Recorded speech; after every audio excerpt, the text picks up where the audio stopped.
Hello, Juventini, and welcome to the All Juvecast podcast. It is episode 114. I have a first timer joining me who I'm very excited to finally have met after a couple seasons of interacting on Twitter.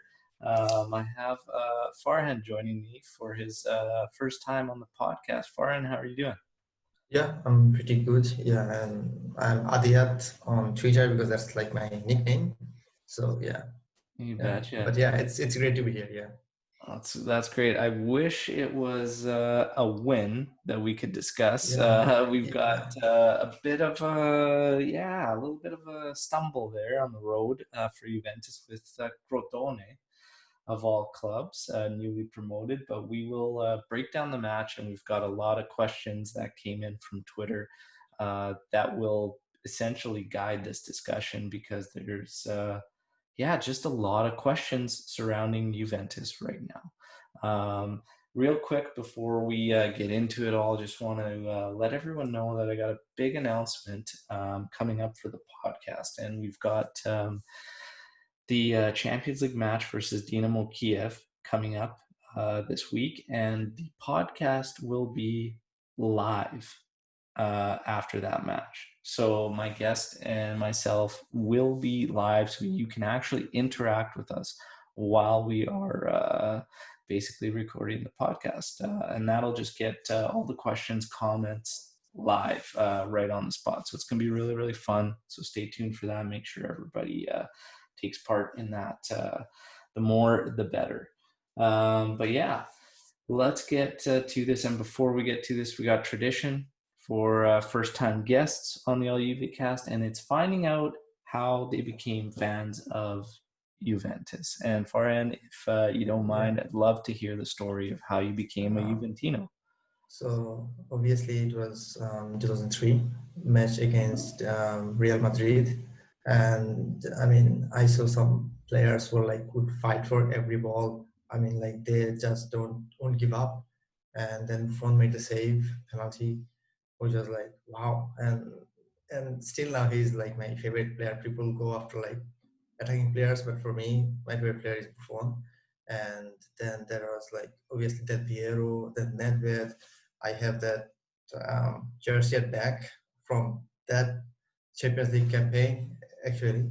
And then there was also Edgar Davids, and he used to play with glasses, so he's more like an inspiration that you can play football with glasses. It doesn't matter, which happened with me. Although I play as a goalkeeper and sometimes as defender, but that doesn't matter. Yeah, so yeah, that was like quite inspiring. So from 2003, yeah.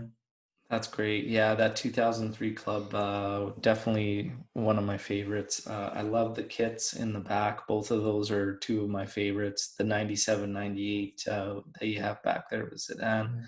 And then, of course, the 03 with Del Piero there. That's great. That's fantastic.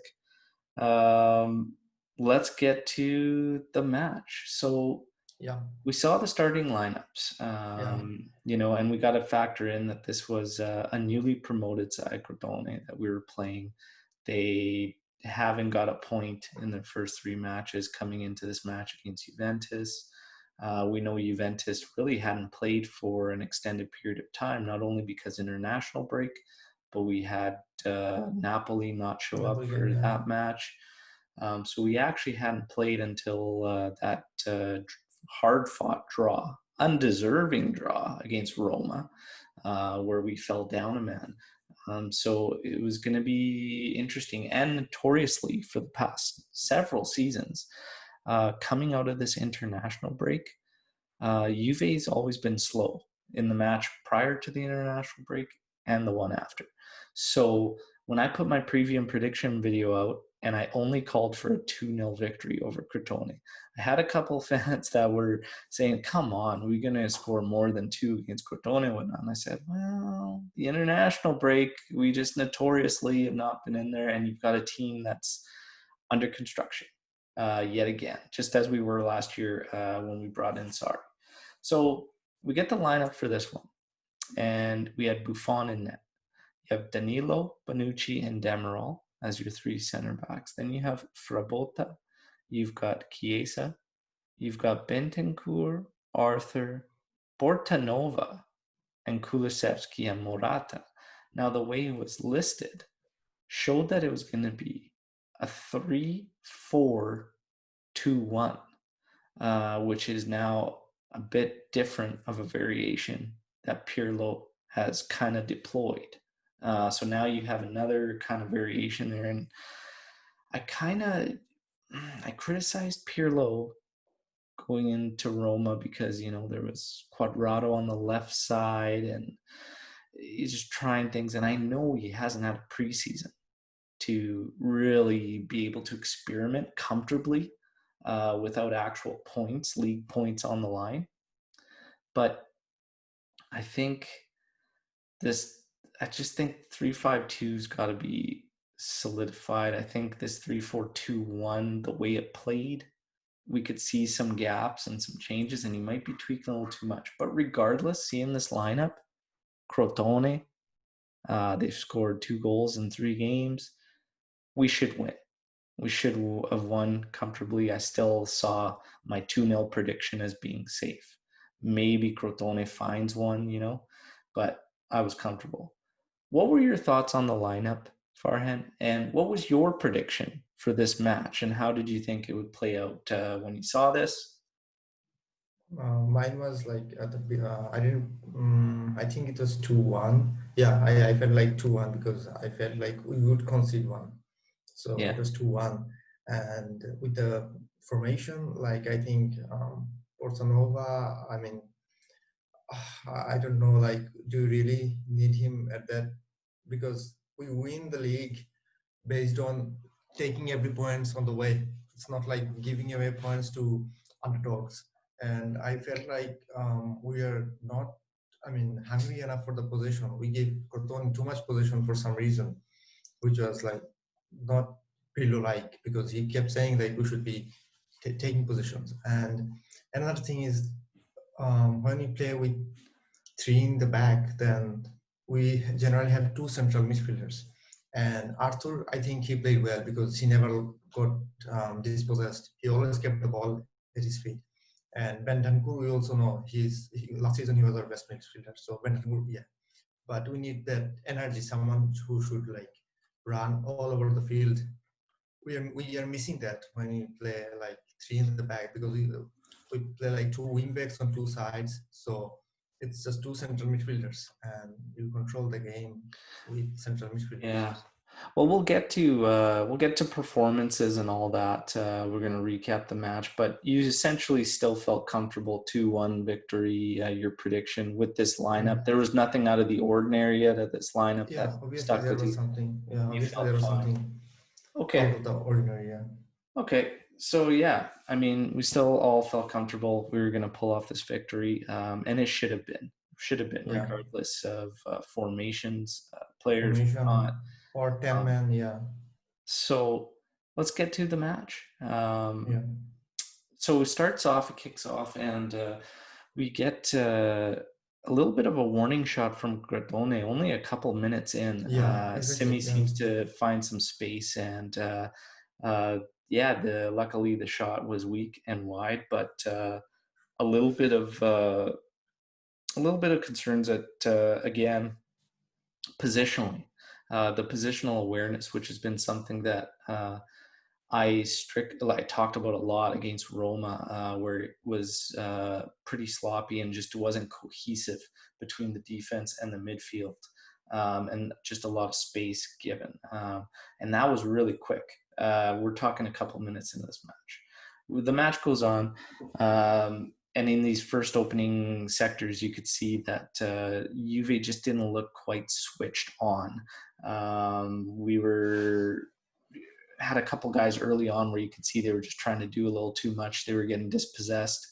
10 minutes in, and yeah, Crotone doing the same thing, finding space, attacking it. They get into our area, and yeah, Bonucci a little clumsy on this one. So this particular play, I know that there was fans that were saying it was soft, and I could see that, how they think it's soft and whatnot, and that it shouldn't be a PK. In my personal opinion, I said it was clumsy by Bonucci. I stand behind that. I think you have to be, you just can't give the referee a reason to make that call. You can't leave it in his hands in the area. Um, this whole defense, where a lot of football fans say, well, he got the ball or touched the ball or whatnot, that doesn't apply because the rules are you have to be in control still. If the ref deems you reckless or unnecessary, contact throughout the play or after it, he can call it. Bonucci, clear as day, it was, I still say it was clumsy. I could see how people think it was soft or whatnot. And like I said, this is in one of Bonucci's favorite phrases, 50-50. The ref's either he's either going to Yeah, call it or he isn't. And he chose to call it right away. They did not review. They didn't look at anything. It was just straight PK. Farhan, just focusing on this particular play, in your opinion, was it a PK or was it not? yeah, I think it was because we have seen softer PKs given in Syria recently. So yeah, you need to be like quite careful. You need to be on control, and he was not because he just put his feet up, and yeah, he got partially the ball, but he also touched the player. So I mean, we have Yeah. seen much softer PKs to be given, and yeah, I think it was a PK. Yeah. Yeah, From the and another thing, angle, yeah, sorry, go ahead. Farhan, from the angle I saw on the replay too, the player had already poked the ball. Yeah, And where it touches Bonucci is it deflects off Bonucci when deflection. that Yeah, player pushes it. So he didn't actually contact the ball and then the player kicked the ball or nothing. It hit Bonucci off of that player's pass, and Bonucci literally comes in and he gets his cleat on top of the guy's maybe heel or halfway up his foot, but he gets the contact there, and the guy made a meal of it. The yeah, Crotone player knew exactly what he was doing, yeah, and again, that's just something where a guy that's wearing your armband needs to have the presence of mind to not put you guys in that situation. Um, and even before it gets to that, the positional awareness, the man marking, this guy was able to just attack this space, and it was just, why is that opening there? Our wing back was non-existent at that point. Danilo got sucked in. This guy was able to attack the space in behind. Bonucci then has to go across to make this play. It's something when you're playing a three-man central back system, it shouldn't it shouldn't have been like that. So the fact that we were opened up like that so easily, that was kind of concerning. But they get the PK. They score. It's 1-0. So Crotone's up, and my God, this is just the worst possible scenario, worst possible start to a game. But hey, we started off asleep at the yeah, wheel. Let's see if we can pick it up and get things yeah, going. So it didn't take very long. It was about 10 minutes later, and really a great yeah, team effort. Ball pumped up. Morata chests it right into Kulishevsky's path. Kulishevsky's running up. Morata continues his run.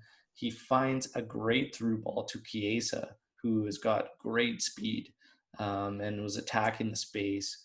And he finds Chiesa, and behind Chiesa plays an absolutely perfect ball across to Morata, who hammers it home from a couple of yards away, and we're back level. And this was a fantastic goal to watch. Really, really beautiful stuff. This started, obviously, hopefully now, okay, we've erased that horrible start. Let's get going, right?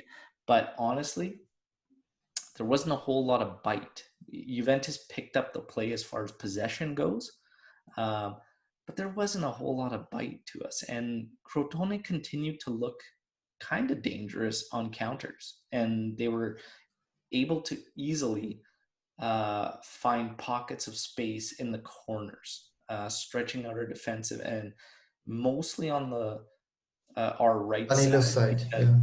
Chiesa and Kulusevski, there was just it wasn't working there. There was no defensive assistance there, and you'd see a lot of the times even Bentancur would get pulled over there, almost like he was supposed to be playing that wing back.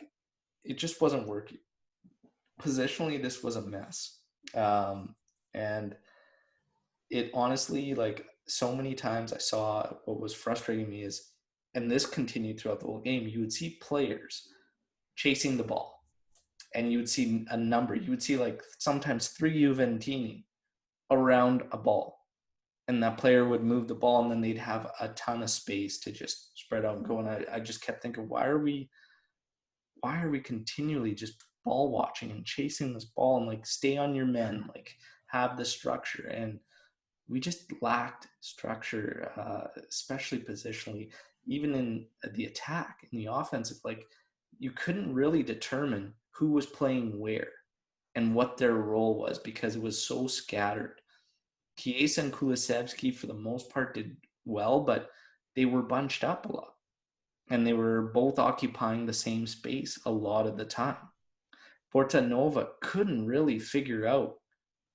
I couldn't really figure out what his role was, what space he was supposed to be in, what he was trying to do. It was a mess with Portanova, to be honest, in my opinion. We finish up the half and we get only a couple more opportunities out there. One of them was Portanova gets in a good spot. He's running at defenders, but he just lets go a really, really poor effort. And then 2 minutes later, in the 41st minute, Morata plays him through on a beautiful play.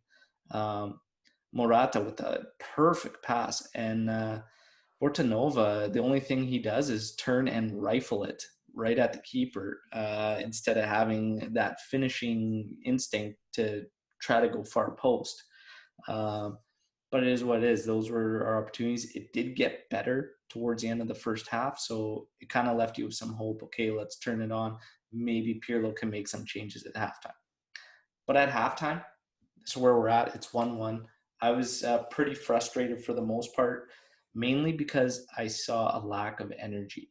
Saw a lack of energy, and I saw positionally we were struggling, and tactically it wasn't working. And yeah, it just wasn't clicking. And I was thinking maybe you got to make some changes. Portanova, I thought for the most part, other than those couple instances later on, I thought he was kind of lost in this one.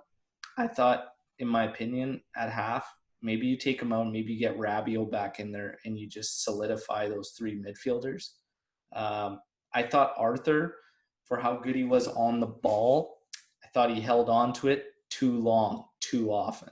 So I thought I would kind of maybe make that change, maybe get Arthur in a bit of a different role where he can maybe drive a little bit more if he wants to possess it so much and get into more scenarios where he can be further up the pitch to actually hold on to the ball that long and then maybe find the right pass, right? Um, but I don't know. I thought we should maybe make a couple of changes there. What were your thoughts at halftime, Farhan? I thought Rabiot was necessary because it was too slow in the middle, and we need someone who like make the charges, make the runs, and would fight a lot. I mean, Bentancur is great with delivering the balls and with tackles as well, but we need someone like powerhouse. What you call? I mean, I think he's been called Cavallo Pazzo, right? Rabiot. Yeah. Yeah, So yeah, we need something like that, and but we didn't get it. And as you mentioned, yeah, I thought Portanova should have scored at least one because he got two opportunities, and that ball from Morata was like really very good. And then another one, he should have gone to the other side of the post, but he tried to bend to the other side and it went out. So yeah, I mean, yeah, I think like we have like last season we had horrible midfield, the season before that as well. But this season we have like players packed up in the midfield. So this should be utilized and not just playing only two central midfielders every game because we have McKennie, we have Arabio, Arthur, Bentancur, Ramsey. Maybe Ramsey is not fit right now, but yeah, it's packed midfield now. So it should be utilized and not just playing two central midfielders and then two wingbacks at both sides. So I think this was a mistake from Pirlo's part, and he should be more dynamic or flexible in this. And Yeah, and again, I yeah, think the gap that I saw was that third midfielder. Far too often, it was solely Arthur and Bentancur. Portanova mm, was a little bit lost, usually a little yeah, too high. Kulishevsky, same thing. So what worked so great in a couple matches for Pirlo was when it was fluid with three of them. You had Ramsey slightly higher, but he yeah, was technically a third midfielder. Him, Rabiot, McKennie almost created this rotation between the three, but it was a unit. In this match, that was not a unit. It literally yeah, was Bentancur and Arthur left out to dry, Portanova, God knows where, and Kulishevsky almost occupying the right wing with Chiesa, who's supposed to be right wing back, I take it, in this setup, who was offering nothing defensively. yeah, And it was one of my criticisms when we brought Chiesa in, is we have a right winger who we've made as a makeshift right back. We've brought Chiesa in now to do the exact same thing that we had prior rather than getting an actual fullback. So it's a bit strange. Pirlo's got some work to do. This setup was not working, so I wanted to see some change out of him in the half. I thought I agree with you. I thought the game was screaming for Rabiot to come in to just help shift because we were getting bossed in the middle, and that's exactly what was happening against Roma. We had the gaps there, and it was getting opened up. There was no cohesion between the defensive line and how deep or how back they were going to play and what the midfield was going to do. And we saw the same thing today. So that's kind of not alarming because it's early in the season, but it is concerning that it almost was worse in this one than it was against Roma.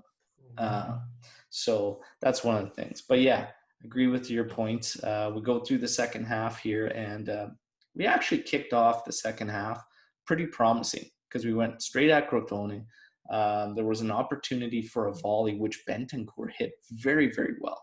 And he did not miss by much. That was unfortunate. He made a great hit there.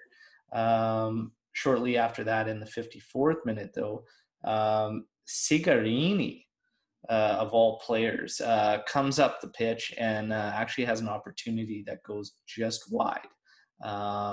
Very, very close. And frustrations were increasing amongst Juventini, because, again, for what we were doing, we didn't have a whole lot of bite there, and Crotone continued to look dangerous. In the 55th minute, Quadrado comes in and Portanova comes out. Um, Again, I'm not sure. Sometimes you think Pirlo's almost too cool or like too laid back, because he's like, I see these things. Sometimes you got to make changes. And I guess it's a fine line when you look at a manager and you say, well, I guess it comes down to the type of person you are when you watch these guys. And, we talked about it at halftime. I probably would have made a change. Where some people would have said, well, why are you panicking? It's not so bad. It's 1-1. We'll probably turn around. Well, I don't know. It almost comes down to whether you're proactive or reactive, yeah, right? And I'm more of the proactive frame of mind where I say, no, I see something I'm not liking. Let's try and correct it rather than wait to just see, right? So this Quadrado coming in, what I figured would end up happening is they'd probably get Kulishevsky to rotate in the middle, make the three midfielders there, get Quadrado out as right wing back, and push Chiesa a little further up. And I think that's probably what the game plan is, but the game plan was, but it didn't really pan out that way on the pitch. It still seemed odd with Kulishevsky and not Chiesa, or was that just me? It seemed like they were doing well, but it was weird positionally, and I think it created gaps in the middle of the park for us. Would you mm, agree? I mean, yeah, they were doing well, but not as a unit because I mean, the only time they clicked all together was the goal. All our three new Morata, let's see, new, yeah. So all our three new signings clicking together, that was a beautiful move. But other than that, it was not really clicking. And Yeah. Morata did well, I guess. But yeah, Chiesa was not tracking back enough. Yeah. Although I often say that he's a very industrious player. I mean, you'll see him sweating all over the place when playing. But yesterday, I felt like he didn't track back enough. And Kulusevski, I'm most excited about him, but I felt like yesterday was not just his day, but he will get around. And but the thing is, like, I'm not so much down because it's still early in the game. But the problem that bothers me is that it's Crotone. You know, you don't Yes. win the league. You don't win the league just by giving away points against young teams or just by winning all the big games. You win the game by winning again. I mean, not giving you any points against weaker teams. So Yeah. that's what like bothers me most. Yeah. I agree. I agree. So Cuadrado comes in, Portanova's out. About 5 minutes later, we have a play that Chiesa's involved in, trying to get to a ball. He's involved in a 50-50. And right away, the ref reaches for red. And this just continues a frustrating day for Juventini. This play, when I watched on replay, in my opinion, should by no means be a red card. Yellow card for sure. That's fine. But he opens up his foot, you see, to play the ball on Chiesa. There's no intention of a stomp or anything by any means. He does contact the player after, yellow card. It's not a stomp. It's not a stamp. He doesn't have all his weight into that challenge. He opens up his foot, tries to play ball. He really just kicks the ball at the player. It's a yellow. A red, I thought, was incredibly harsh. And honestly, one of the things that had come to my mind seeing this is, are we going to be facing scenarios like this and uphill battles with officiating because of the continuous anti-Juve parades and all this, and then getting this 3-0 ruling against Napoli? Do you know what I mean? Like, is it something that's going to continue to influence the fact that we got that? And Juventini have been bringing that up and saying, you know what, this is going to be tough because of that, and you're probably going to get refs that do that. Do you think there's anything to that, or is it just the fact that this ref did a piss poor job? I think this ref did a piss poor job for sure. I think he was awful. I think he set the tone from the start of the match and how soft it was going to be played. Um, and I just didn't see consistency with him. And this was a brutal call. But how do you feel about that? Some Juventini that were saying that because of this whole Napoli ruling, that we might be facing uphill battles in when it comes to calls and maybe getting the benefit of the doubt. You think that that could play any part, or no bearing on it whatsoever? For the ref, yeah, he was very inconsistent, very inexperienced. I feel like, I mean, he looked younger than me. Okay, so he felt very inexperienced, and for that, I I don't want to sound like a conspiracy theorist, but I felt like this has been going like for some time because, as you can see, people want to see competition in Serie A. So I felt like many times we have been, I mean, not us, the other teams have been getting softer penalties or better calls from the referees so that they can just be in the competition with us. And it's not just Napoli one. Napoli one is like the recent one, but I felt like for the last 2 seasons as well, we've been getting penalties which are like non-existent, and other teams are, sorry, we have been conceding penalties which are non-existent. Other teams have been getting penalties which have been non-existent, and sometimes VAR doesn't even check. So, I mean, I feel like it's just to make sure that Serie A goes until the end, last bite, and it's more competitive. So there will be more market value, or people will be more interested in it. I don't know, because I often face many friends telling me like, You've been winning it for 9 years. Don't you get bored? And don't you think the other people should be, so the other teams should be more competitive? And I often reply like, it's our job to win the league, not to make the league competitive. Yeah. Yeah. So I feel like, well, like I said before, I don't want to sound like conspiracy theorist, but I feel like it's been going for some time, and it's not just this season. But yeah, I mean, the Napoli one did create controversy, but you know, I say it often as well. Like sports pages in Italy sells the newspapers by reporting against Juventus, so it's pretty common. It's Yeah, it's really hard to not fuel the conspiracy theorist side of things also when you have VAR yeah, and it's used sometimes. You know, there's a scenario we're going to get to in this one, which is a prime example of the inconsistencies and what's happening, which doesn't help subdue these conspiracy theorist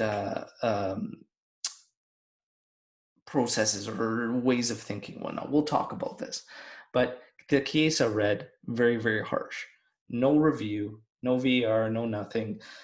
Just that's it. That's a call. We're down to 10 men. In the 62nd minute, we continue to push back. 3 minutes later, Morata gets to does a great job heading this on an angle, far post, hits the post, and Bonucci's late on his run in to tap it home, and it goes literally right off the post, right back to the keeper and in his hands. Unlucky, we almost stole it with that one, but we continued to push. 74th minute. This is the play. Cuadrado gets the ball out wide, beats his man, plays a ball in. Morata taps it home. 2-1. Looks good. Looks like we can steal this and walk away with the points, maximum points. At which point, none of us would care how ugly it was. We just got the job done. Let's try to grow and continue from there. Starts to get reviewed. And on my feed, they were reviewing Cuadrado getting the original ball. And then they were looking at him, whether he was offside or onside. And then it started to show Morata towards the end of the play. I'm watching this on their replays and I'm thinking there is no possible chance this gets called off for offside. I'm thinking there's no way. They show these freeze frames and I still don't see an offside. And they're not putting a line. They usually show the line on the offsides. The feed I was watching, they were not putting those lines. I still don't see an offside. And then, you get to it and they call it back and they're showing it and it's got to be a toenail offside. But the frame that they have in the lower portion of this review, Cuadrado hasn't actually kicked it at that point. So there was other videos that had come out after and they move it like just a small fragment over. And you see his foot is now contacting the ball and you see Morata onside. And the amount of time that they spent reviewing this, to have this difference come out after the fact, after the match, after the points have been dropped, is extremely frustrating. And this is why I started to speak on how it's tough to not have the conspiracy theorist part of your brain start to think about, are we going to be facing these uphill battles because of the anti-Juve thing and then getting this ruling against Napoli and all this and it picking up steam, all these other guys closing the gap, and now they're just like, yeah, are we going to lose the benefit of this? This whole Juve gets all the calls business is garbage. All the stats were against that having any kind of reason last season. We're 3 games in. We're 4, but 1 was a ruling. So 3 played matches in. We've already got 2 or 3 penalties against us and a couple red cards. We're not getting all the calls. That's nonsense. But you don't review Chiesa on a straight red on that play. There's no review. You don't review Bonucci's very, very close, very tight 50-50. There's no review. And then this thing, it seemed like it got dissected for like 5-6 minutes of review, you know? That's frustrating. And this one, to see that video come out after where they break it down small, you got to think they're doing the same thing in there. And that's just very, very tight. And I think if you're not, I didn't know about this one. What were your thoughts on this particular Yeah, no, offside? I feel like we're gonna face it, and I want to throw in something else. I could be entirely wrong. I don't know, but when Cuadrado, I mean, sent the ball, didn't it take a deflection, like a I slight deflection I from? on that I don't know. I'm not 100% sure if it. Yeah, I'm not 100% sure as well because I only saw it from one side, and I heard the commentator saying Cuadrado went for a shot, but it turned out to be pass. So I'm not 100% sure, but I think I saw touch of a foot from the defender, but I'm not 100% sure because it showed only once. So I was like, okay, so shouldn't that be checked as well? I don't know. Well, Um, yeah, it's just the whole thing. And like I yeah, say, we're gonna face it. Yeah. afterwards, when you have people that are able to dissect it outside of VAR that are doing that, what the hell is the point of VAR? Mm. But this was a huge, huge letdown. Um, and then, of course, 4 minutes prior to this, we did have a couple changes. You did have, sorry, I got to mention this, but Bernardeschi enters the match, subs off Kulishevsky, and Rabiot substitutes off Arthur. Now, those are our last substitutions. This part really pissed me off, and the reason I bring it up, it's like the 89th minute, 90th minute. We're on a fast break. Bernardeschi's running up the pitch. He's got a defender coming onto his inside quick. Now, usually when that happens and I'm playing, I take the position in front of him and I cut in to give him a tougher task to try and get around my body, which he obviously can't. Uh, Bernardeschi allows this player to come on the inside of him. He's also got Morata, who's picking up speed, trying to get in behind his two players that he's in the middle of. Bernardeschi has an opportunity to try and thread the needle on that ball. He doesn't do it. He allows this guy to cut inside of him as well. Okay, that's great. They take a little position in front of Bernardeschi. He stops up. Morata then comes, shows for him. He still has zero intentions of trying to even play a give and go possibly with Morata. He goes back in the 90th minute of a 1-1 match against fucking Crotone, and he goes all the way back to our goddamn defenders. I am so sick and tired of this guy. It's not even funny. Okay. It's shit like that. This guy came into the match 15 minutes and you don't have the energy to try and just drive. There's nothing left to do in this game. It's the 90th minute. Like, why are you stopping? We're not winning the game. Why are you stopping and killing it and going all the way back? I understand he didn't have support from the midfield, but you had opportunities to try and do something with Morata or whatnot. Maybe Morata draws a foul, you get a free kick in there, and we can press everyone in, try to get the win. He literally stops. He allows a defender in and then stops and is completely complacent with going back. I am just so done with this guy. Like, that was so frustrating to see. It pretty much capped off this match and how I just wanted to get out of there. I don't even want to think about this one anymore. I don't even want to remember it. It was so ugly. But the match ends 1-1. Incredibly frustrating. We talked about the ref, we talked about VAR, all this, but at the end of the day, the one word that stuck out to me in this one was energy. Our energy from the get-go was off. The focus wasn't there, the energy wasn't there. It seemed like it just, I didn't see the drive to go in there and take this match.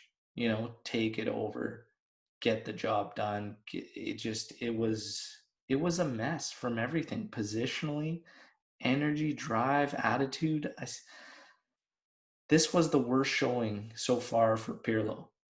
I'd say even worse than Roma, because at least in these prior matches, you could see what he wanted to do. You could see what he was trying to work on, what he was trying to develop, what our game plan was going to be. In this, I saw an absolute mess. Farhan, your closing thoughts on that Bernardeschi thing, and then where you stood with your final thoughts, and then we're going to get into questions from Twitter and whatnot. Uh, I don't know information about Bernardeschi. I mean, like the thing is, we want. I mean, Juventus Twitter wants Bernardeschi to be sold, but who's gonna waste their money on him? I mean, no one's gonna waste their money on Bernardeschi, you know. And he was brought in to create a difference, to create a change, but for which side? Because he wasn't creating any change for us. I mean, he was always giving back passes, and as you said, Morata was making a run at the 90th minute, and he's been playing for the whole game. And Bernardeschi was like, "Oh, okay, I don't feel like it." So, I mean, I feel like that's when, like, I mean, I hoped Ronaldo was in the field because he would have screamed and cursed Bernardeschi off, Yeah. because you needed someone to, like, really curse Bernardeschi. I mean, we are cursing in front of our laptops and TVs. So yeah, I mean, that was so frustrating to watch. Oh, And I don't, and many people are still hopeful that Bernardeschi would be a revolution under Pirlo as a wingback. I have high doubts about that. No way. I well, mean, you know what I kept saying, Farhan, is it's either that or what's left for him, goalkeeper. We've tried this guy all over the damn pitch. yeah, Like, there comes a time where you either shit or get off the pot, as they get say. off, And yeah, Bernardeschi, yeah. the time has come, man. The time has come. But yeah, let's get to the post match stuff. So, one other thing to note too is the one thing that made me happy, Farhan, about this whole thing is that when there was no Rabiot, or Rabiot was there, but McKennie was going out because of COVID and everything like that. The one positive is that we did not allow Sammy friggin' Khedira to be on the team list. Thank you. At least we can finally, as a club and whatever, move on from this guy. And at least we've committed to the fact that he is not a part of the project. So for that, 2 thumbs up, Juve. Okay. So Pirlo spoke after the match. And Pirlo spoke saying, "We were reduced to 10 on 2 occasions. We sacrificed ourselves, both in Rome and today. But we are a young team that needs to work. We need to gain experience. So far, we have had little time to train together, but we are a quality group under construction. The guys have done their job well. They need to make mistakes, even if they have to face important matches right away. Yesterday in training, we tried the options of playing vertically to look for players between the lines and attack in depth. Kulishevsky can play in various attacking positions. He did well with Chiesa. Morata wanted to play and was physically fine. Arthur, he comes from Spanish football. He's used to playing short. He didn't do too bad tonight, but we keep working. There is a lot of competition this year. Many teams are equipped to win. It will be a battle, and we need to score points. But I repeat, we are under construction, and I'm sure we will be back in front soon." So Farhan, with Pirlo's words here, so he's saying Kulishevsky and Chiesa did well. For me, I think both of them, quite often in this one, were trying to do too much. They weren't the only ones. I thought Arthur was trying to do a little too much too often as well. I spoke to it. The tempo of play, when I talked about energy, is a big thing. And we were very, very slow, sluggish, and just not moving the ball with any type of urgency for most of this match. I thought Chiesa and Kulishevsky had definitely had good moments, um, but for me, Morata stood out as a constant throughout the game. I thought he did very, very well. For me, he was easily our man of the match. Um, I don't know. I think Arthur in this one, I think honestly, I don't think he did very, very well outside of, you know, not giving the ball away, but there were Yeah. still errant passes. There were still errant passes, and positionally, it was still a mess in there, and he was part of that. Him as well as Bentancur, as well as Portanova for most of it. But it was. I don't know if you really fault the players on that, but to a degree you have to. But also maybe Pirlo and how he's deployed them. But I thought it wasn't the best for these guys. Morata, I thought was great. Um, yeah, it's just how did you feel about their performances at the end? Kulishevsky, Chiesa. Um, and attacking, Kulusevski yesterday was not up to his standards, but I can get behind Chiesa since it's his debut and he's still like what's the English word for it? He's getting accustomed to it. Customs, yeah. So yeah, so I can give a pass to Chiesa yesterday, but I mean he needs to do more defensive duties, I guess, since he's at the far wide. So that is something he need to get used to it. But Kulusevski yesterday was not. I feel like he was not up to the par. But I'm hopeful about Kulusevski. But yeah, let's see what happens. But you know, it's you are playing Crotone, so you can't have an off day. To be honest, if you're playing some other big teams, then okay, maybe an off day, okay, understandable. But against Crotone, you should not be having an off day. You should be on top of your game. And Arthur, yeah, he didn't get dispossessed, but um, he should be playing the ball more faster and not so slow, not keep it in his feet too long. So that is something he needs to work on, and Pedro needs to focus on as well. And we need an energetic midfielder in the middle with them. I mean, you have Bentancur and Arthur, okay, but we needed the third piece, like an energetic midfielder in the middle Yeah. as well. Yeah. Yeah. I just, like I said, I mean, I don't want to be too harsh on them, but they did Yeah. lose the ball quite often. I saw one player, or not one player, sorry, one fan using as a defense saying, how can you um, give Chiesa crap for losing the ball? Do you know how many times Ronaldo loses the ball? How is that a defense of a player's performance when he's literally coughed up the ball a lot of times? Whether or not Ronaldo does the same thing, I'm like, okay, that's great. I criticize the hell out of Ronaldo every time he loses the ball in positions that he shouldn't. It's the same thing.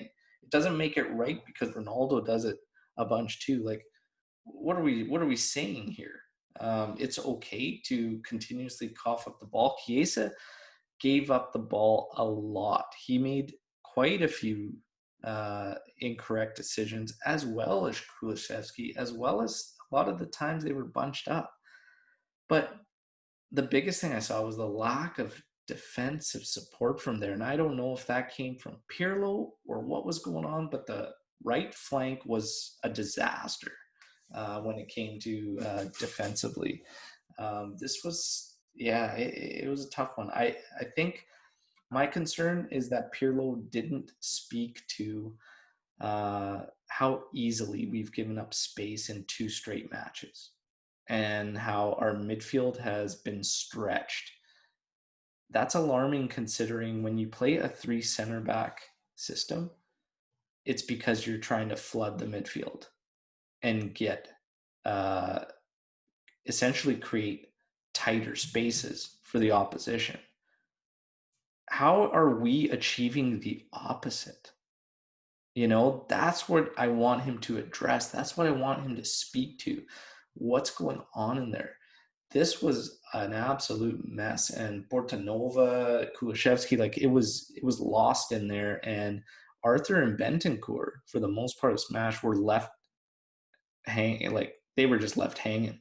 You know, they were out there to dry. So that's what I want to see Pirlo address and speak to. Let's get to the Twitter questions for it. So Yeah.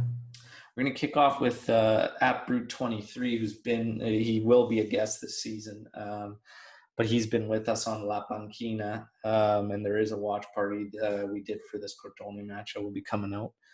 But he says, are we super pissed considering we had no Ronaldo, Dybala, Ramsey, or De Ligt? And we just missed 3 points by the hair of an asshole. Disappointed? Yes. Angry? Meh. The Primavera guys looked better than Bernardeschi, too. Well, Bernardeschi doesn't set the bar very high for these guys to look better than him. Frabotta, I thought, did fine. He did a good job, actually. I am super pissed, to be honest, because I think it's a failure if we say we need to field Dybala, Ronaldo, Ramsey, all these guys against Crotone. Crotone, yeah. I think that's pathetic, to be honest. This team that we lined up with today should have beat Crotone. The young guys or not, young roster or not, this is the players have to also be responsible for this one and wear this this is a bad one. What do you feel when people are saying that it's because we didn't have our top guys? I can't see why we would need all these guys to be able to handle Crotone. I mean, like, the thing is, we shouldn't take anybody lightly. So that's one thing. And if you remember, like, I think it was in 17-18 when we are playing Crotone and we drew against them. The same thing. We took them lightly and then we drew the points and then we lost against Napoli and put the pressure on ourselves. Yeah. So no one should be taken lightly, but that doesn't mean like we need all the top 3 players of our season, of our team last season. So yeah, we should be able to defeat Crotone, but I felt like we gave them too many opportunities to have the ball on their feet instead of ours. That's what I felt like was putting pressure on ourselves. And as you can see, like on our right side, they're always making the counter attacks. And yeah, I mean, I was joking with one guy, like I become most religious when we are playing because every time I see like we are getting attacked and I keep like saying God's name. So yeah, so that is not something we should be having problems against teams like Crotone.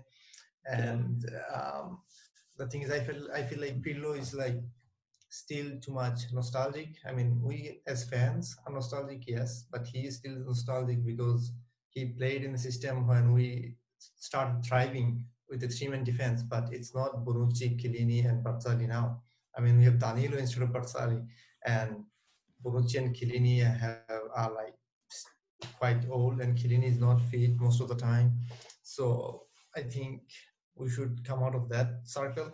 And one thing is like Pirlo had himself in the midfield, and there will never be another Pirlo ever. So I feel like he should come out of this circle and focus on something else more solid. Yeah. Yeah. You talk about the back 3 as well, and one of the questions Matteo Nizzardo writes in is, he says, I've got big issues with 3 at the back. Some say formation doesn't matter, it's how you play. And I completely disagree. I could go on plenty about it, but it won't fit in one tweet. It's good for teams that are used to being the underdogs. It simply isn't good enough for a top team, in my opinion. This comment and question, whatnot, I think honestly, it's both. It isn't that formation doesn't matter and it's how you play, but it's both. Your formation needs to suit the players you have. In this particular match, that 3-4-2-1 was disastrous for our middle of the field. It was a disaster in the middle. It was far too easy for Crotone to do what they needed to do. It's a combination. I don't agree with the fact that saying a three-man back is good for underdogs. That, to me, shouldn't matter if you're an underdog or a top team, whether you play three at the back or you don't play three at the back. I think it comes down to overall your personnel, the players you have, what makes sense, what works.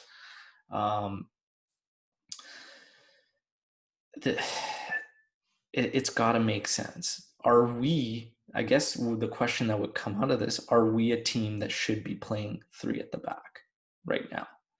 And if I look at this club and I look at our personnel, I think it makes sense to do it.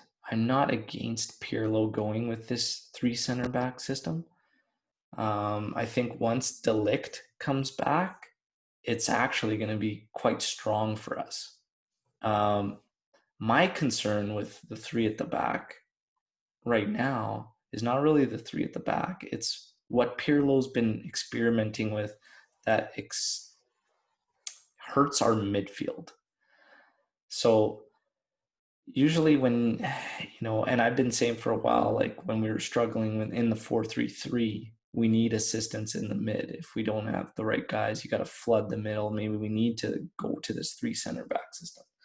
That was one of the theories of how to assist it when your personnel isn't there, right? Trying other guys in there, Bernardeschi, whatnot. That doesn't seem like that'll be an answer. But I think we are a team that could play three at the back. Danilo, to be honest, has been great as right center back. I think he's been fine. In this match, I didn't see any problems with him. A lot of the problems were on his side, but it wasn't necessarily because of him, right? I thought he did absolutely fine, and I think he's been great and consistent since he's been at right center back. But yeah, it helps us. It helps our wing backs too. It should help them move forward and be able to support our forwards. In turn, making our forwards in the final third of the pitch be able to get in the attacking areas instead of getting stuck out wide and on the bylines, which would happen quite often with us in 4-3-3. So there's a lot of positives out of playing this three center back and getting the width to your play and then being able to close down in the final third. It's just Pirlo's been tinkering, and I see the tinkering that's been the issue these past two games.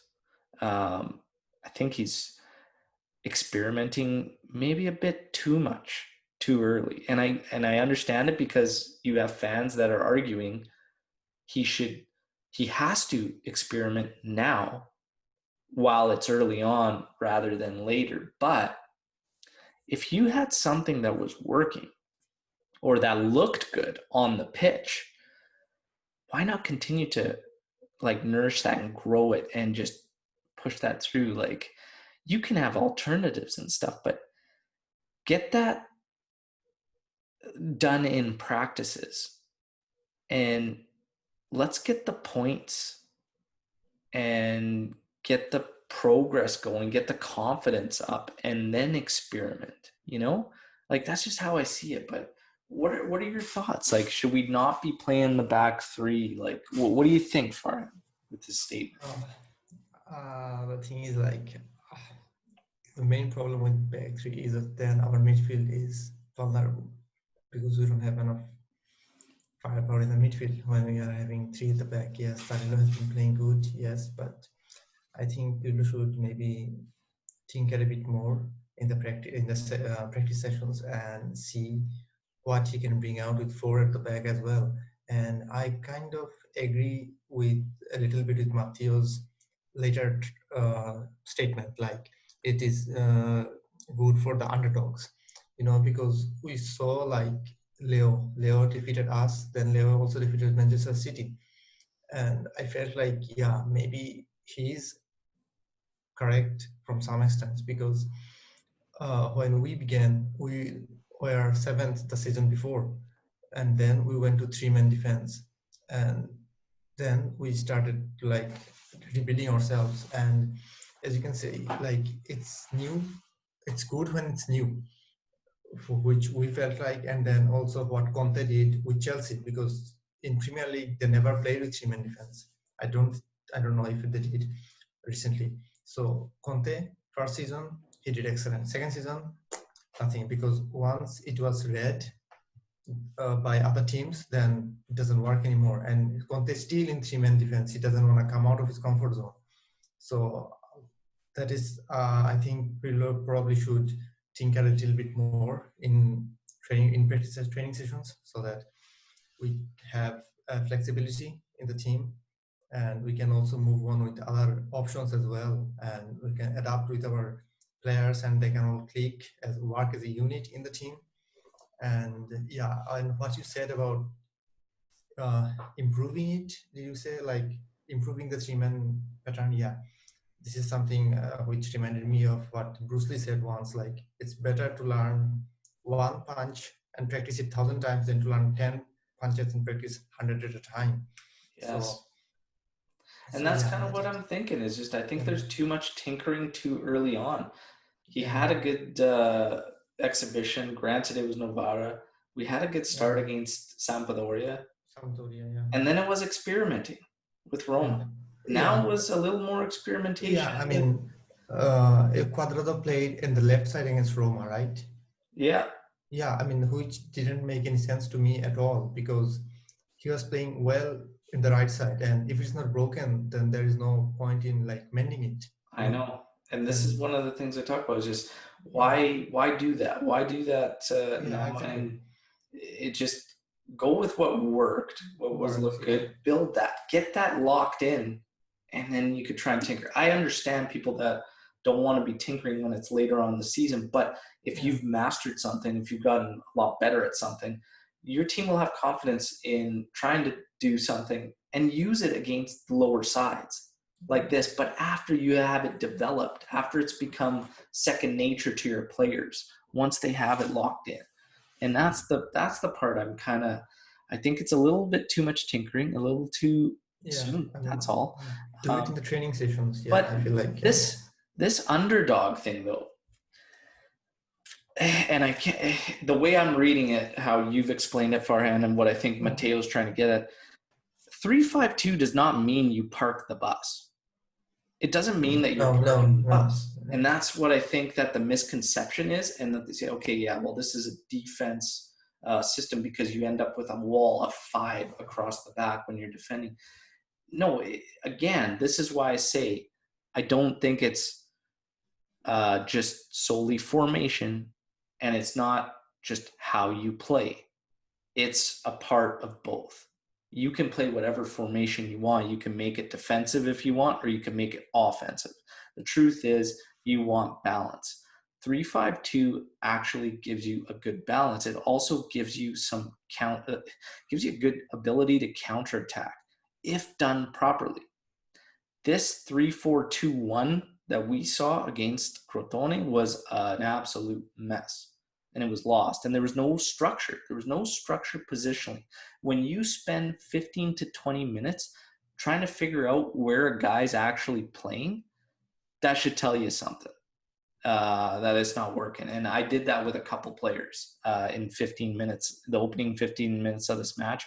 I was trying to figure out what the hell Portanova's job was and what the hell was happening on the wing with Kulishevsky and Chiesa and who was playing what and who was going to help defensively.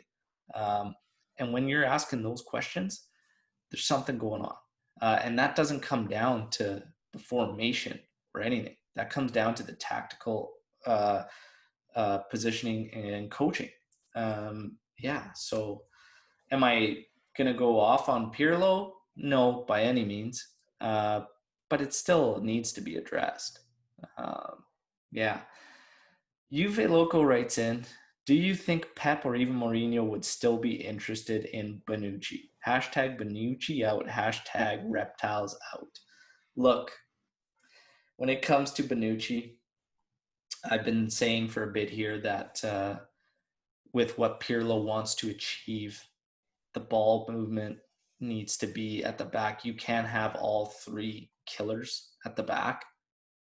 We saw with Mary Demiral, as much as I love Demiral, as much as the next Juventus fan, he is very limited with the ball movement.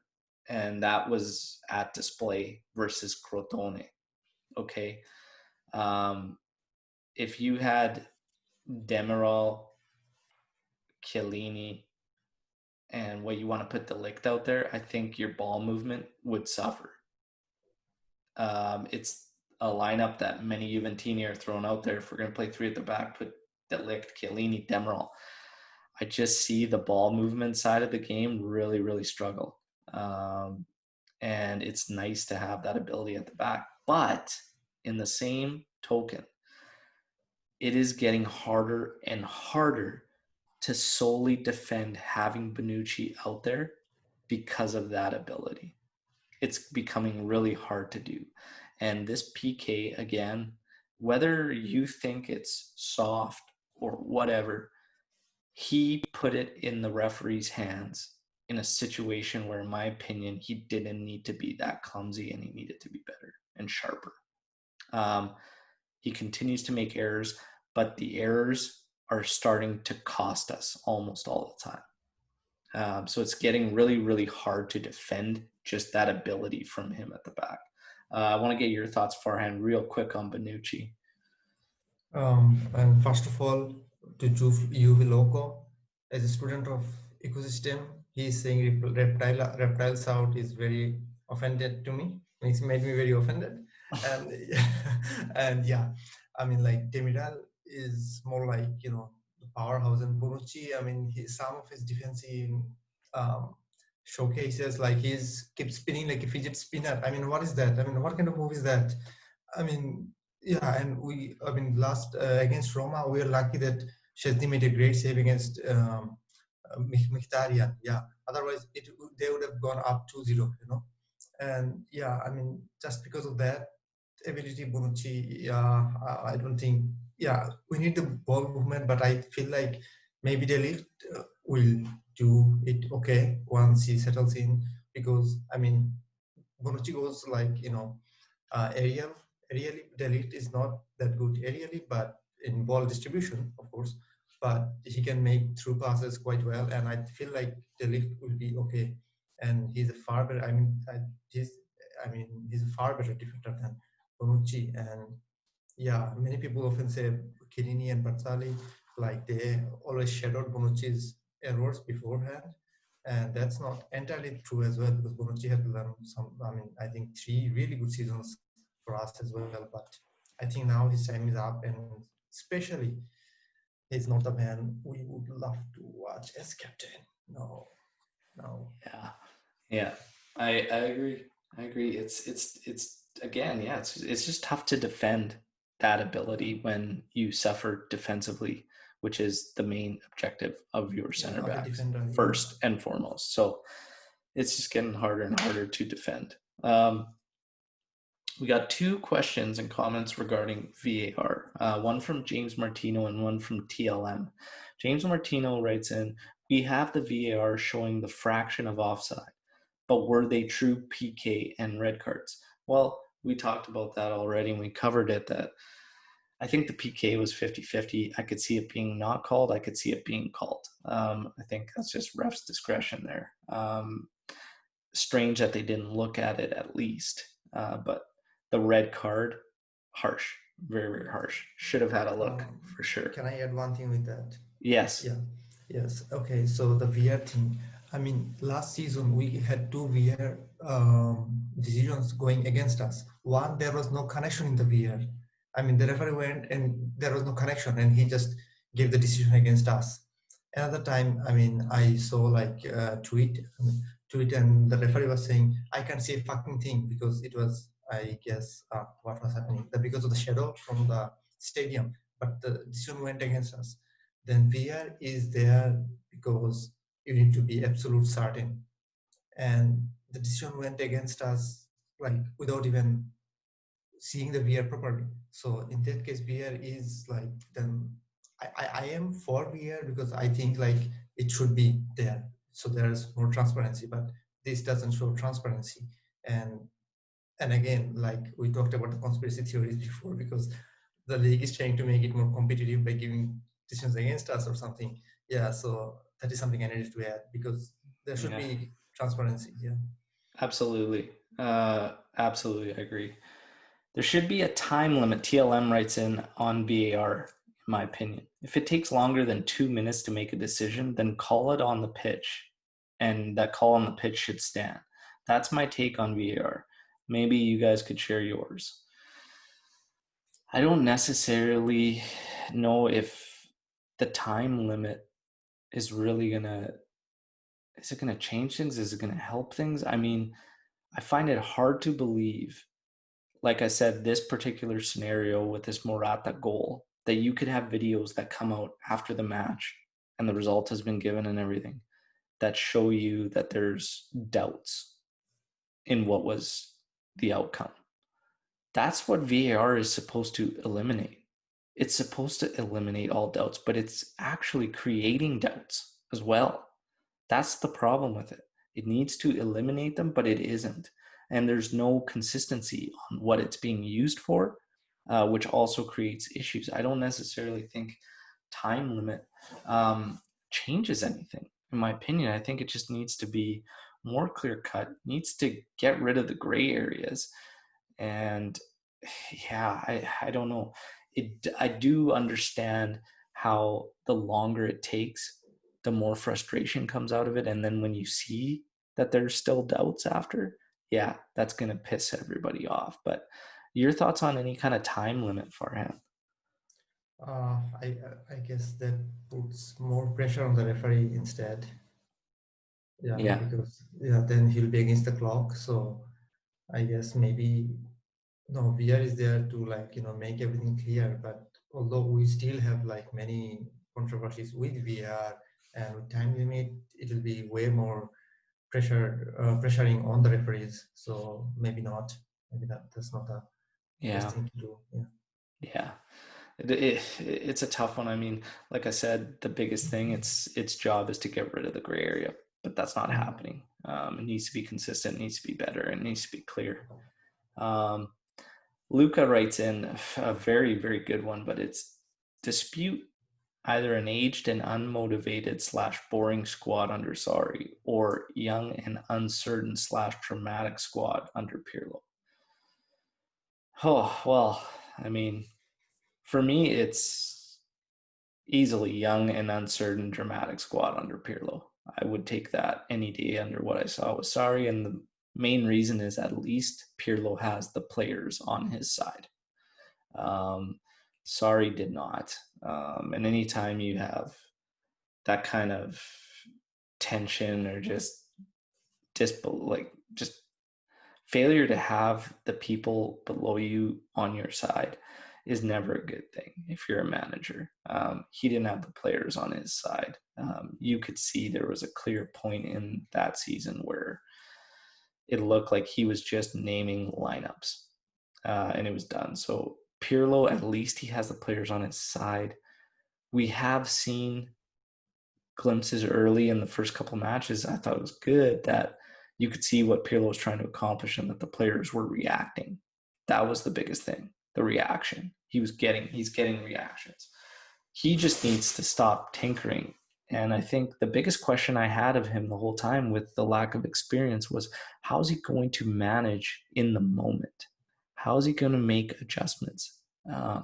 What's his reaction going to be like? How's he going to be on the sideline? Because even as a player, you know, he was never the vocal guy. He was never that. You know what I mean? So it's an Exactly. interesting dynamic to watch him on the sideline because he's never been that rah rah rah guy out there. He's always been very very quiet.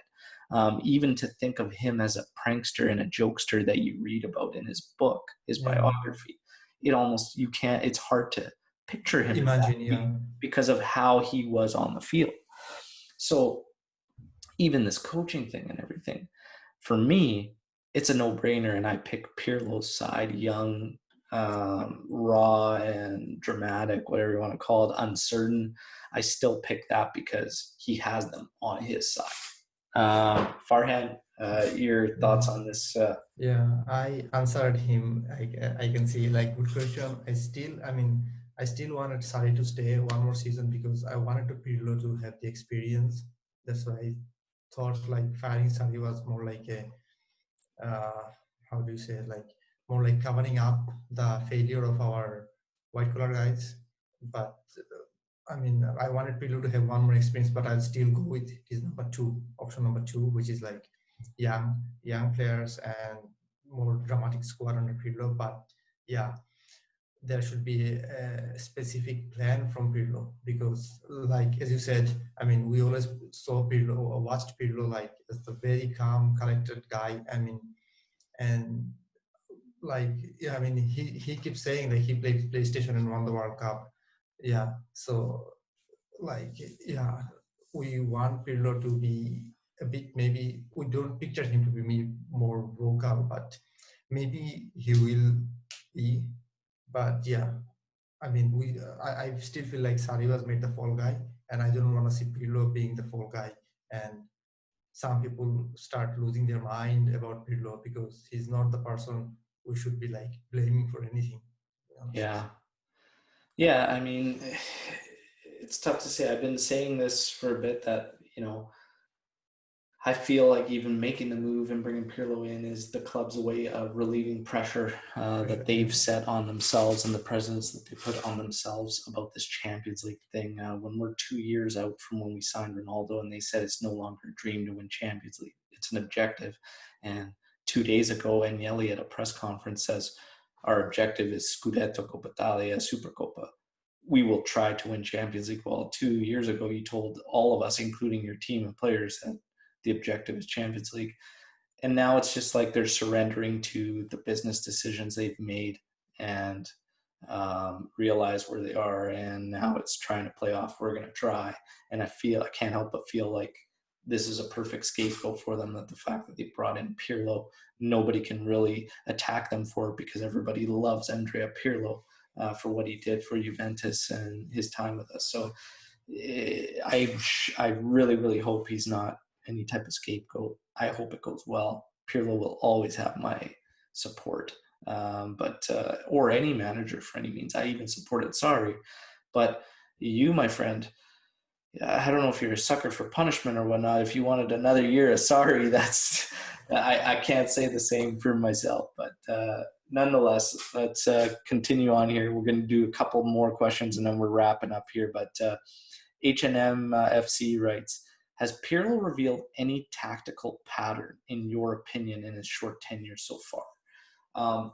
I think it's too short right now to really determine any kind of tactical pattern. And the reason is because he's tinkered these past couple outings. So it's really, really hard. In the first couple matches, there were some similarities because it was literally the same setup. But since there's been the tinkering, so it's really hard to see any type of set pattern.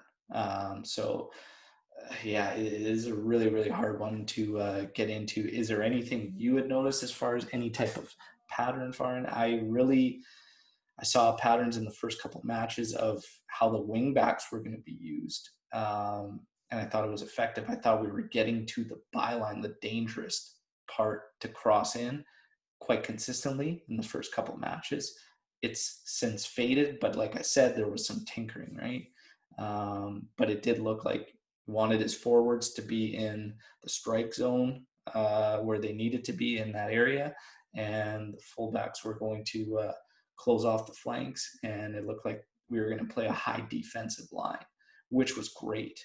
And in the first couple of matches, it was very, very good. It kept our press even, cohesive amongst a team. We were able to continue to hold pressure on clubs we were facing. But since the tinkering, we've kind of lost that ability to really put a clamp down on teams. Anything you've noticed for him?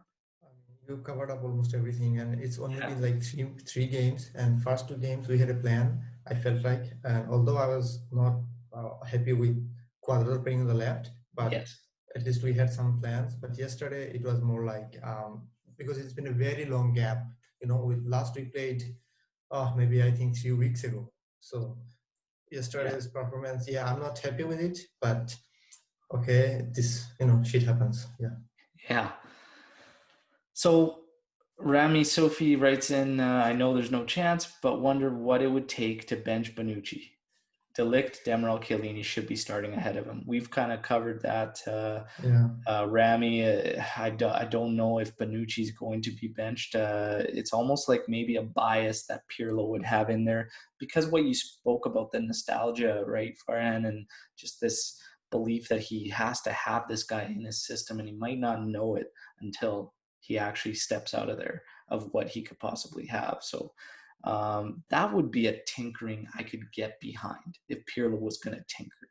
Try without Bonucci and put, a Demiral, Chiellini, even Danilo's been good at right center back. Try that back three, see what happens. I think Chiellini's leadership at the back is more valuable than Bonucci's ball playing ability. Yeah. And that's me personally. And, that's something I'd like to see. But for the most part, Rami, my friend, we have covered that. Louis DeVito writes in, where in the hell did it go wrong for Juve against Crotone? Well, we kind of talked about all that as well, my friend. Positionally, just not structured, giving up the ball far too often, way too many easy turnovers, lack of defending on the right flank. Just it's tough, and honestly, a little bit of bad luck on some of those opportunities, goals, calls. Yeah, a little bit of misfortune. Hitting the post, everything. Yeah.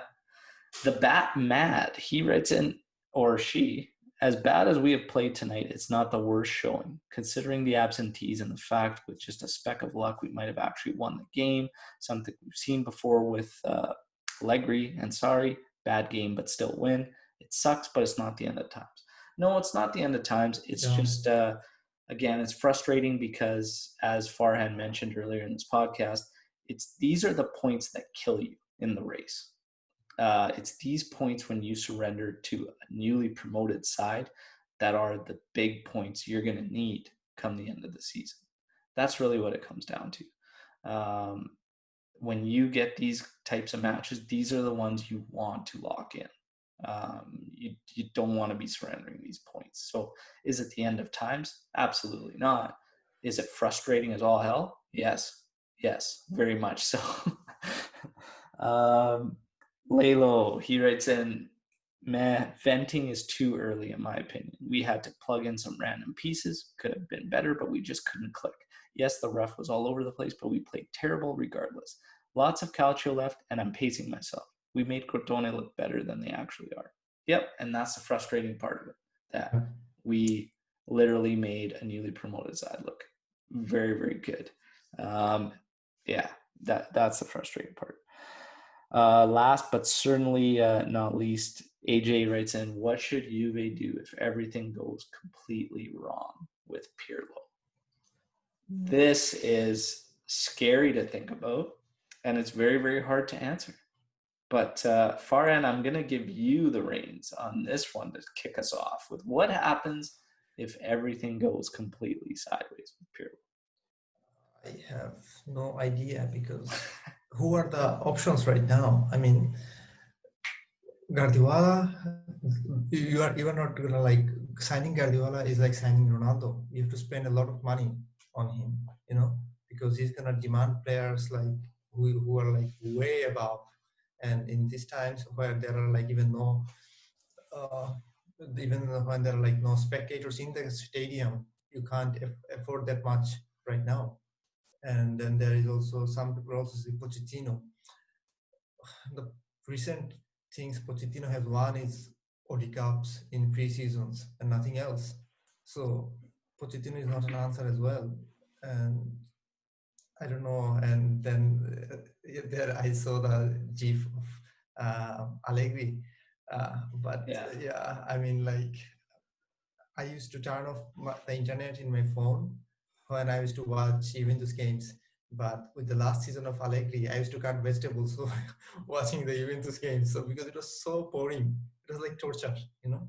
Yeah. I So yeah, I I had no think idea. I think I say the same thing that I did when Sari came in and there was already the what if everything blows up with Sari. I think it's the same. I think it's all about the context. You know, um, I can accept, just as I could with Sari, I could accept not winning trophies if there was serious progression with the club and you could see it start to come together and it was something building that could be strong, that could be good.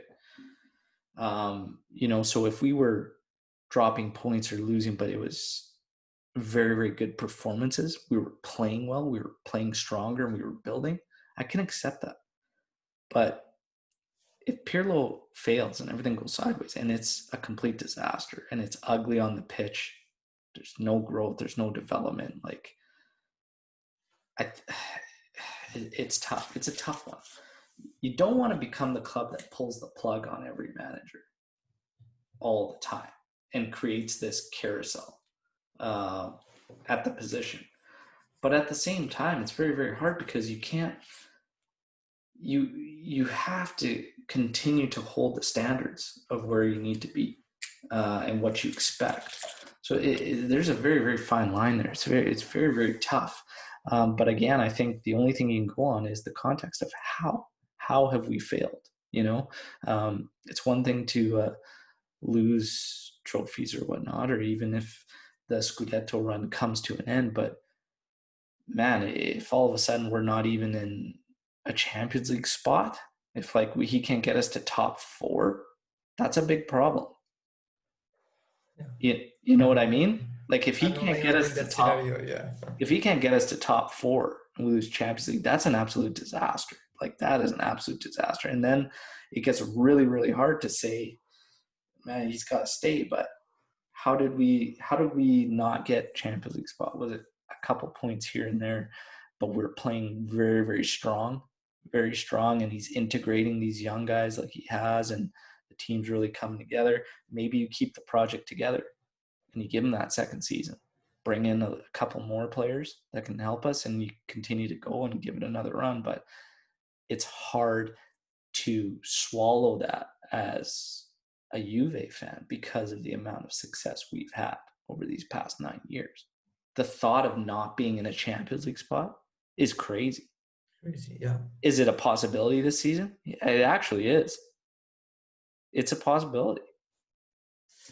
Yeah, now I'm gonna have anxiety attacks. Yeah. I know it's crazy, but this is something that, like I said, it's scary to think about. It's hard to think about, but it's a reality with Pirlo. It's a reality with this team. But even if we think we should have handled Crotone without these top guys, we have that to fall back on. De Ligt will be back soon. Dybala will be in the line. Ronaldo will heal he'll wrap up coronavirus, and he'll come back. We'll get all these top guys back. And then Pirlo can be critiqued a little bit more as well. Yeah. So we'll see what ends up happening. But I want to wrap up with my question to you is, which player excites you the most out of our newcomers and out of the whole team? Who do you think is going to have the biggest impact on this club from Pirlo's team? Among newcomers, I think it will be Kulusevski. Kulusevski. Yeah, Kulusevski, yeah. And whole team, that's difficult because we saw Dybala playing excellent last season. Ronaldo is good. But I think it will be De Ligt because Pirlo is like, no, I'm not sure about De Ligt as well right now. This is a tough question, yeah. Because if we stick with the three-man defense, then I think De Ligt will be like, nothing can pass him if he's on his game. So I think that will be a factor. But in attacking prowess, um, Ronaldo, Dybala, both of them has the ability to be top guys. But with the newcomers, I'm quite certain it will be Kulusevski. Yeah. Yeah, I agree with you. I think out of the newcomers, Kulishevsky excites me the most. Chiesa excites me too. The price tag afterwards doesn't excite me the most, but he excites me. But I think Kulishevsky excites me a little bit more. Biggest impact? That is a tough one out of the whole club. I'm curious to see how Dybala fits Pirlo's plans. I think Dybala still is our biggest impact player because I just see the team play differently every time he's in the lineup. Yeah. But I also think Rabiot is going to be the guy that has a huge impact on what we do in the middle of the park. He's so far been the guy. He's been growing tremendously through last season and this season. Man, it's a different midfield with him in there. And he continues to get stronger and stronger. I think he's got the opportunity to really lock in with Juve and be a mainstay and just do really, really great things. And I'm rooting for him. I hope he can do it. But he's got himself back in the national squad. And he played really well. He played really well for France. Yeah. He's playing great. He's big. He's physically strong. He's good defending. And honestly, we need him in that midfield. And he makes a huge difference for us. And it was like in December 2018, and in Twitter, like I think it was there was Tarek. Tarek was still not Tarek. Yeah, Tarek was a Juventus fan, right? Yeah. I mean, I think something happened to this account, but I think but he tweeted something like, De Ligt is which is the player like you would want to see in Juventus, and he was saying De Ligt because we are still sure like De Ligt is going to Barcelona, and I said it's De Ligt and Rabiot. So every time when someone praises Rabiot, I feel very proud of myself. That's awesome, man. That's a good show. That's a good show that you did that and you called for Rabiot. No, he's been great. He started off a little rocky last season because the shape he came in, I was not happy at all but it's understandable because he was boycotted by PSG for like 6 months, and the shape he came in, he was a bit bulky. His face was looking like a tortilla, so it's all like and I was quite unhappy with him, but he worked out quite well during the lockdown, and he's showing it. Yeah, he's great. He's been absolutely great, and I think he's going to have a huge impact. We need him in that middle of the park, and see how he can continue to grow. And he's starting to really take over in the middle there for us, and it's great to see. Biggest impact also, of course. You know, people might say, why haven't you mentioned Ronaldo? Ronaldo's impact is never in question. We're more looking for who's going to have the biggest outside of that, because of course he's going to have a big impact. He's the focal point offensively, and he's going to get all our goals. That's going to have a big impact. But it's more looking for, even to get him the amount of opportunities more, so we have to lock in our middle of the park. It's so crucial to us, our midfield, and it's drastically different not having Rabiot in there these past few couple performances. You know what I mean? Even against Crotone, when he came in, there was a bit of a difference there, a bit of a shift. And that's what I'm talking about. It makes a big difference. Ronaldo, yeah, of course, he's going to have his impact. Dybala's going to have a big impact too, but I'm a little curious to see how he falls into Pirlo's plans. We'll have to see. But thank you so much for spending the time, Farhan. This has been a blast. Thank you so much. You betcha. We'll definitely do it again. Thanks, everybody, for tuning in. And make sure that you guys tune in to the live podcast recording coming up after the Champions League match against Dynamo Kiev. And I will post the details probably Monday of the time, and it'll be myself and, as always, a guest. And we will, we'll recap that match and any news surrounding Juventus. So make sure you guys tune into that so you can get your questions, comments in live at the time of the recording. As always, until then, Forza Juve, Forza fino Juve. alla fine. Fino alla Ciao. fine. Ciao.